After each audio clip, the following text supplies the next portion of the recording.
नमस्कार दोस्तों, सभी को आज की जनता की अदालत में हार्दिक स्वागत, वंदन और अभिनंदन। आज बड़ा एक मार्मिक प्रश्न है और वो मार्मिक प्रश्न है कि कुछ तथाकथित अपने आप को सनातनी होने के कारण अपने आप को सनातनी बताए रहे हैं और देखिए जरा किस तरीके का जहर घोल रहे हैं। जरा सुनिए, मैं सुना रहा हूं।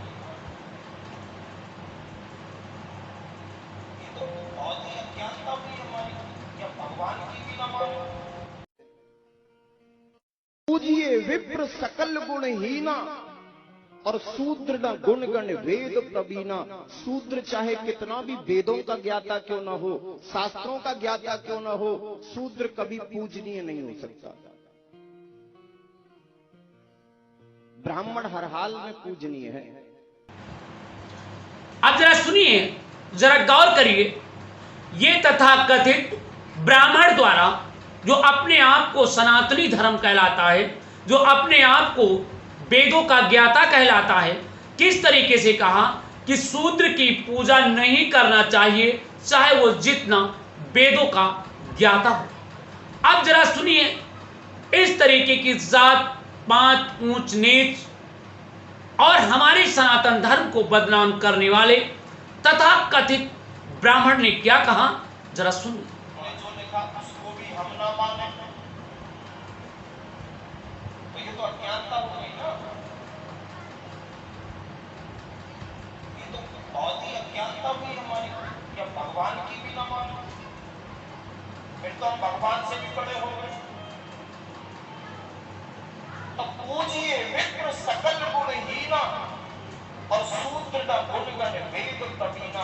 शूद्र चाहे कितना भी वेदों का ज्ञाता क्यों न हो, शास्त्रों का ज्ञाता क्यों न हो, शूद्र कभी पूजनीय नहीं हो सकता। अब जरा सुनिए, उन्होंने कहा कि वेदों का चाहे जितना बड़ा ज्ञाता हो वो कभी पूजनीय नहीं हो सकता। तो आप क्या कह सकते हैं, जबकि हमारा वैदिक धर्म, हमारा सनातन धर्म, हमारे शास्त्र, हमारे वेद और यहां तक कि तुलसीदास ने जो भी कहा है वो बड़ा ही मार्मिक तरीके से कहा है कि पूजन विप्र सकल गुणहीना, शूद्र न पूजे वेद प्रवीण। इस उत्तर का किस तरीके से अनुत्तर निकाल करके ये कह रहे हैं। और क्या जात पात का जहर घोने का काम तुलसी बाबा ने किया? नहीं। उस समय हो सकता है परिस्थितियां रही हो, उस समय क्या था, किस बात पर यह बात लिखी गई, परंतु यहां पे ये तथाकथित ब्राह्मण कह रहा है चाहे जितना ज्ञाता हो उसे नहीं हो। और मैं बताना चाहूंगा, मेरे शास्त्र सम्मत के अनुसार हमारा वैदिक धर्म में साफ साफ लिखा है, शास्त्रों में लिखा है कि जो ब्रह्म को जान गया है, ईश्वर को जान गया है, वही पूजनीय। ऋग्वेद के अनुसार जन्म से शूद्राण है। सभी वैदिक धर्म के अनुसार सभी शूद्र पैदा होते हैं। कर्म के अनुसार ब्राह्मण पैदा होते हैं, वैश्य पैदा हो जाते हैं, क्षत्रिय बन जाते हैं और शूद्र। ये हमारा वैदिक धर्म कहलाता है, ये हमारा सनातन धर्म कहलाता है। कोई आदमी जात से ऊंच नीच नहीं होता है, परंतु यहां पर तथाकथित ब्राह्मणों द्वारा हमें और आप ऊंच नीच बताया जा रहा है, हमें शूद्र कहकर के अपमानित किया जा रहा है और यहां तक कि कहा जा रहा है कि वो चाहे जितना वेदों का ज्ञाता हो, चाहे जितना जो कुछ जानता हो, वो कभी पूजनीय नहीं हो सकता। जबकि ऋग्वेद के अनुसार जरा सुनिए, ब्राह्मण कौन है? ब्राह्मण ब्रह्म पूर्वक अपरण प्रत्यय के योग से ब्राह्मण पद बनता है। ब्रह्म के वेद, ईश्वर, ज्ञान आदि अर्थ हैं। ब्रह्मण वेदन परमेश्वर उपसनेन शाह वर्तमान ब्राह्मण ब्रह्म अर्थात वेद पाठी, परमेश्वर के उपासक और ज्ञानी गुण वाले व्यक्ति को ब्राह्मण कहा जाता है। जिसमें ये गुण नहीं है वो ब्राह्मण नहीं है। ये ऋग्वेद में साफ साफ लिखा हुआ है। अगर जिस व्यक्ति के अंदर वेद पाठी नहीं है, परमेश्वर का उपासक नहीं है, ज्ञानी नहीं है, वो कभी भी ब्राह्मण नहीं बन सकता है। और कोई भी व्यक्ति जिसके पास इतना ज्ञान हो, वेद पाठी हो, परमेश्वर के प्रति उपासक हो और ज्ञानी हो, वो व्यक्ति ब्राह्मण हो सकता है। तो ये तथाकथित ब्राह्मण अपने आप को कहने वाला कैसा हो सकता है?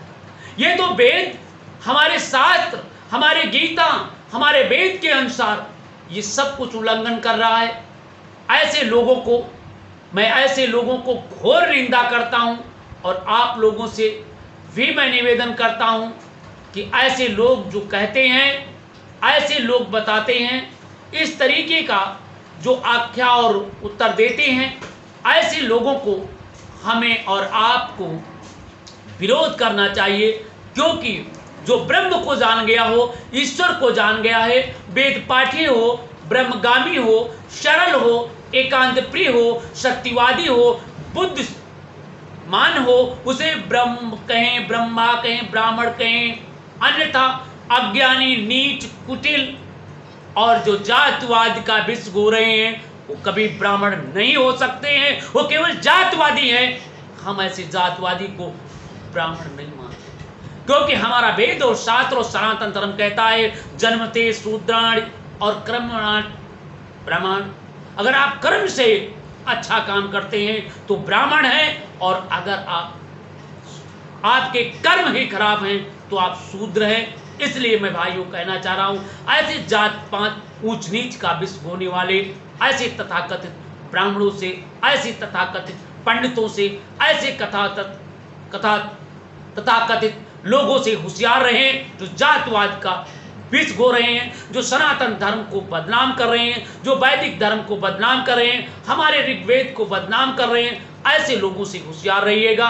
इतना आज की जनता की अदालत में आप कमेंट बॉक्स में जरूर कहें कि आपके विचार क्या हैं, ऐसे लोगों को क्या करना चाहिए। इस पर आपने सुझाव जरूर भेजिए। नए वीडियो के साथ हम फिर उपस्थित होंगे। जय हिंद, जय भारत, सभी को ढेर शुभकामनाएं।